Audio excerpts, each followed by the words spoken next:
The village of Pivdene, where we are right now, is split in half. This territory is controlled by the Ukrainian army, but the gray zone, which starts just behind the Pivdene mine, is territory controlled by the so-called DPR. At first glance, it looks deserted, but this is not the case. People live on both sides of the boundary line, but they cannot cross it. I usually bring bits of wood and don't go anywhere else. Granny Katya is 92, and she lives in the part of Pivdene controlled by the Ukrainian army. Her family and seriously ill son live nearby in the territory controlled by the militants in Hromadske. This is almost a 2-kilometer journey, but she is not able to get there. You can't get to town from here? Oh no, I can't get there. Who will let me go there? If they let me, maybe I could go. I don't have a permit. Here is the checkpoint. I went up to the guys and said, "Boys, you're one of us. I'm not a criminal." It's the same in the Ukrainian-controlled territory. Residents of Pivdene that have ended up in the gray zone cannot get to the Ukrainian-controlled territory. There are none of the basic necessities, hospitals, shops, or schools. Almost 180 people live here. The soldiers have only allowed half of them to cross the blockade here in Pivdene. For the rest, the road is only open in one direction, into the so-called DPR.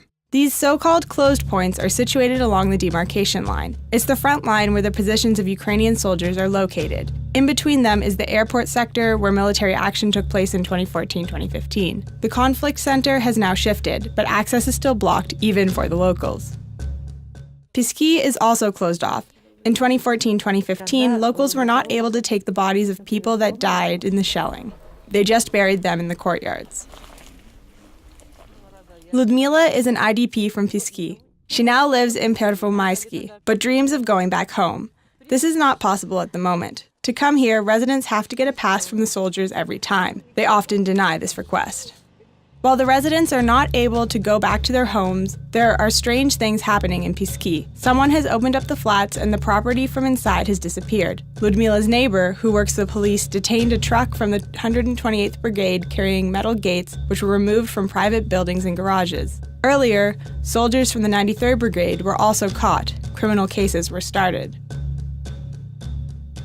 I come here on my bike. They have taken metal gates from all our neighbors. I can't get my gates back because they're being held in the District Department of Internal Affairs as evidence. We know that such cases have happened, and they have been quite active at practically all points of contact. There are no 100% perfect people. It is clear that in any unit there are scumbags that allow themselves to behave like that.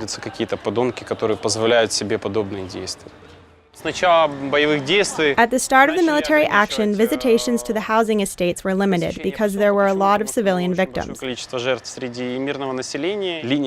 front line, like any front line, should be closed to the civilian population.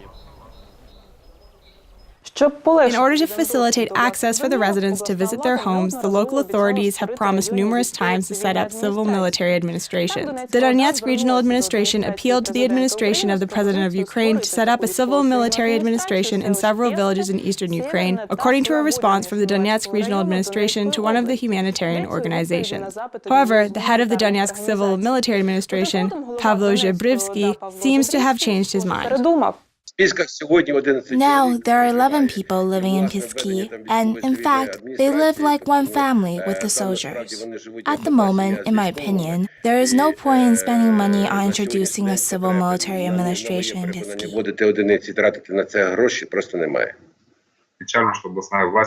Our authorities can't come to Pisky and tell people to their faces that they won't have buses, electricity, gas, and that no one plans to create a civil military administration there. People continue to hope that the officials are listening, otherwise they will be prepared to take more drastic action. People warn that if there is no solution, they will come here to the checkpoint, to Pisky, without permission. Самовольно, если их не пустят.